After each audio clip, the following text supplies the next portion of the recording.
La théologie réformée. Ce n'est pas compliqué si c'est bien expliqué. Cet enseignement biblique, forme de questions et réponses, est animé par le pasteur Bernard Westervelt. Une nouvelle émission est publiée sur Facebook chaque dimanche en fin d'après-midi. Nous sommes disciples de Jésus. Un disciple de Jésus, c'est quelqu'un qui écoute Jésus, apprend de Jésus, quelqu'un qui veut vivre pour Jésus, vraiment quelqu'un qui veut vivre comme Jésus. Qui était Jésus? C'était un homme de compassion, de bienveillance, un homme de sagesse. Jésus était quelqu'un qui écoutait Dieu son Père, qui écoutait et obéissait à Dieu et ses commandements. Nous voulons vivre comme Jésus. Jésus comprenait que l'obéissance vaut mieux que le sacrifice, que l'obéissance au commandement de Dieu était plus importante que la prière, la louange, des dons. Nous voulons vivre comme Jésus. Comme Jésus dit, si vous m'aimez, respectez mes commandements. Alors, aimons Jésus, respectons, obéissons à ses commandements. Maître, dis-moi quel est le plus grand commandement? Aime le Seigneur ton Dieu de tout ton cœur.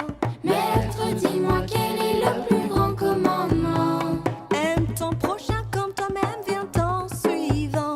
Maître, dis-moi quel est le plus grand commandement? Aime le Seigneur ton Dieu de tout ton cœur. Maître, dis-moi quel est le plus grand commandement? Aime ton prochain comme toi-même, viens en suivant.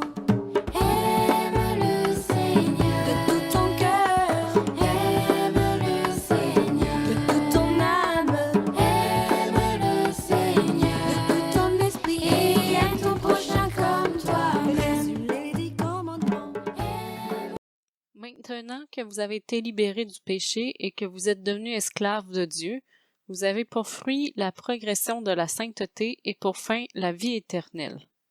Jésus lui répondit, « Tu aimeras le Seigneur ton Dieu de tout ton cœur, de toute ton âme et de toute ta pensée. C'est le premier commandement et le plus grand.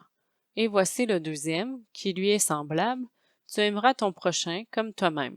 De ces deux commandements dépendent toute la loi et les prophètes. » Nous aimons parce que Dieu nous a aimés le premier.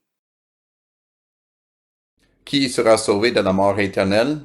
C'est-à-dire d'être séparé de Dieu, d'être séparé de sa bonté pour toujours? Réponse: ceux qui se repentent de leurs péchés, croient en Jésus et vivent pour lui. Nous avons déjà vu cette question-réponse. Jésus est le sauveur du monde. Comment participer à son salut? Comment recevoir et vivre ce que Jésus nous promet? Il y a 3 éléments à notre réponse. D'abord, nous nous repentons. Nous demandons pardon de nos fautes et nous faisons demi-tour pour changer notre comportement. Ensuite, nous croyons en Jésus. Nous nous confions en Jésus. Nous voulons nous asseoir sur Jésus comme sauveur complet. Et en troisième lieu, nous voulons vivre pour Jésus, même comme Jésus. Alors, apprenons, qu'est-ce que ça veut dire de vivre pour Jésus? Nous voulons vivre pour Jésus, comme Jésus. Alors, la question c'est, combien de commandements Dieu a-t-il donné à Moïse au mont Sinaï? Oh, pourquoi on parle des commandements et de Moïse? Parce que Jésus a dit, il faut respecter ses commandements. C'est un peu comme jouer au volleyball. Pour jouer au volleyball, il y a des règles de jeu à respecter. Il y a aussi des bonnes techniques à apprendre. Si tu respectes les règles de jeu et tu apprends des bonnes techniques, jouer au volleyball, c'est un plaisir, c'est agréable, c'est du fun. Aussi notre salut. Si tu respectes les règles et les techniques, c'est du plaisir. Et au fond, les règles de jeu n'ont pas changé depuis Moïse à Jésus, de l'ancienne alliance à la nouvelle alliance. Jésus, au fond, a répété les mêmes règles dans son sermon sur la montagne, les mêmes lois, commandements, éthiques, morales. Alors, combien en a-t-il? Réponse, 10. Leur ensemble s'appelle le décalogue, ou les 10 mots.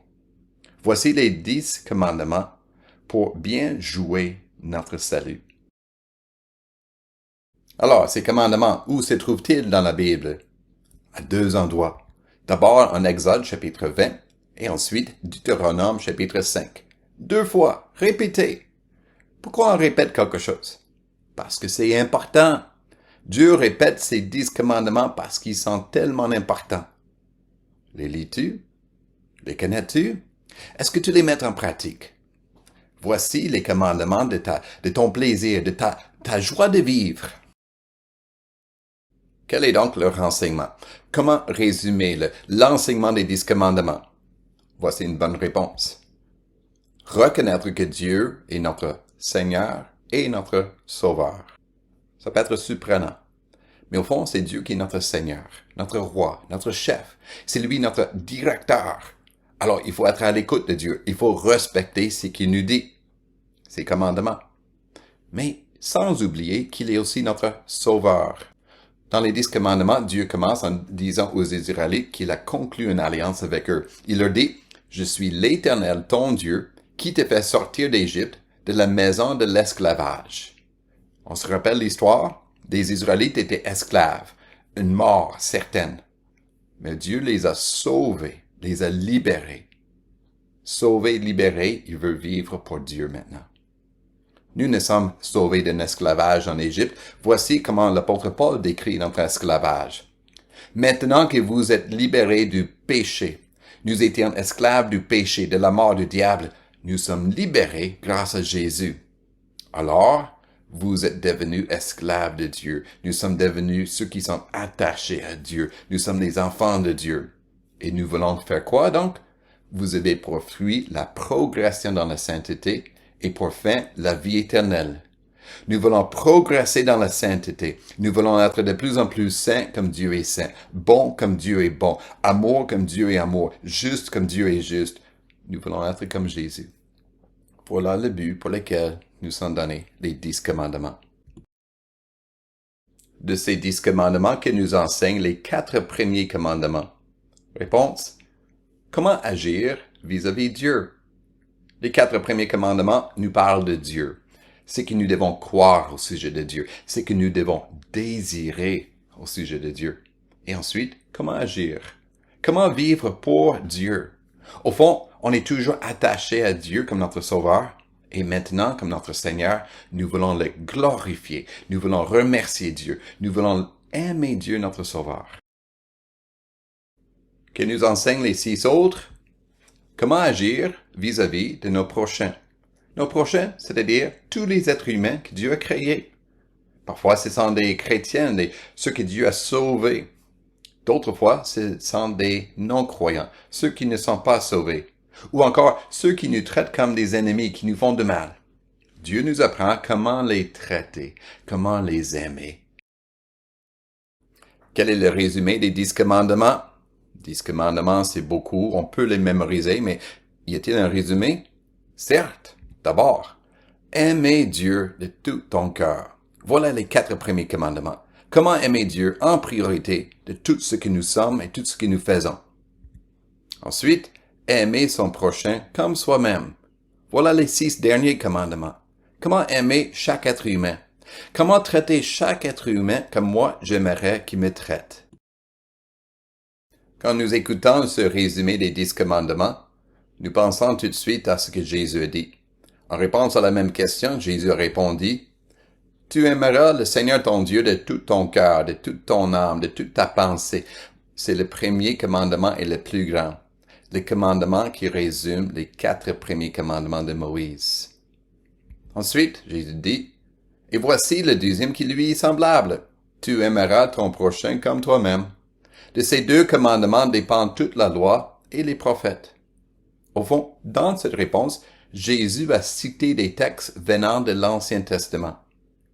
Par cette réponse, Jésus nous apprend qu'il n'y a pas un changement des règles de jeu entre l'Ancienne Alliance et la Nouvelle Alliance, entre la vie que Moïse a appris aux Israélites et la nouvelle vie en Jésus-Christ. Les règles de jeu, les commandements moraux, éthiques de la vie sauvée sont les mêmes. Mais la question la plus importante, c'est pourquoi? Pourquoi aimer Dieu et notre prochain? Qu'est-ce qui me motive? Qu'est-ce qui me donne la force, le désir, la volonté d'aimer les autres? Tout cela vient de la grâce de Dieu, de l'amour de Dieu. Comme dit l'apôtre Jean dans ce texte, nous aimons parce que Dieu nous a aimés le premier. Nous aimons Dieu et nous aimons notre prochain parce que c'est Dieu, le Dieu d'amour, qui nous aime le premier. La dernière question, qui est notre prochain qu'il faut aimer? On aurait pu poser les questions, mais qui est Dieu qu'il faut aimer? On a déjà vu des réponses dans les premières leçons.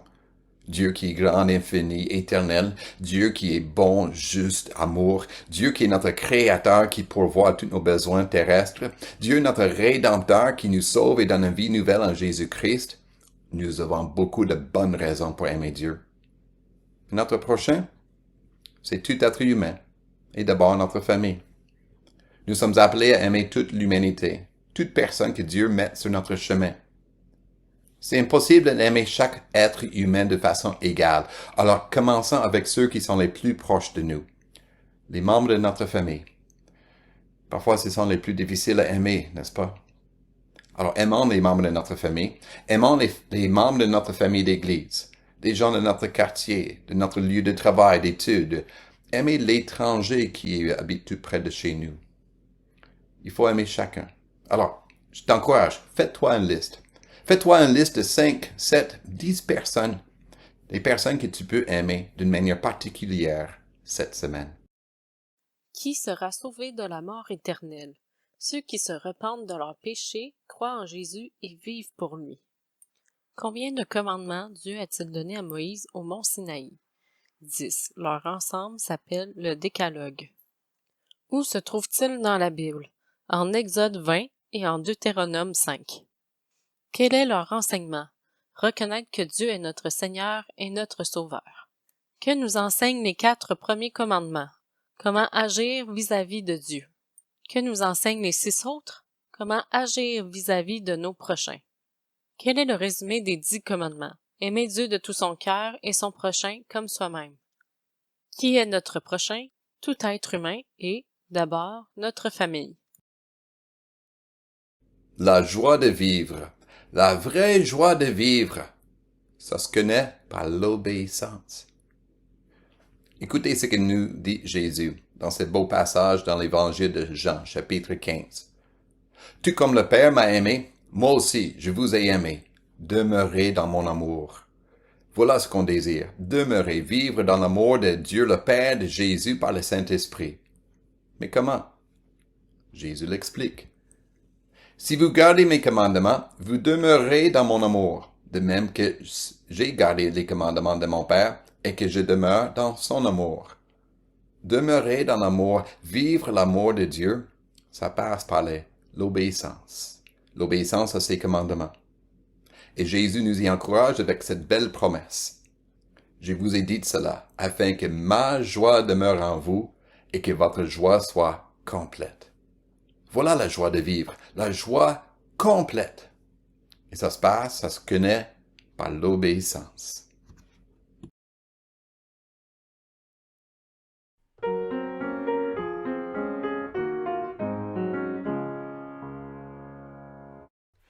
Tu me veux à ton service, moi qui sans toi ne suis rien, qu'à toute heure s'accomplisse ton désir et non le mien.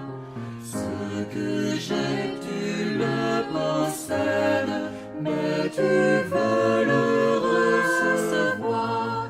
Conduis-nous, toi qui nous aides, à mettre en toi notre espoir. Le plus grand parmi les hommes, tu l'as dit, maître très doux. Sur cette terre où nous sommes, c'est le serviteur de tous. Tu fis mieux que de le dire, quand pour nous tu vas t'offrir. Confond ce cœur qui n'aspire qu'à se faire encore servir. Jésus, si ta main me guide,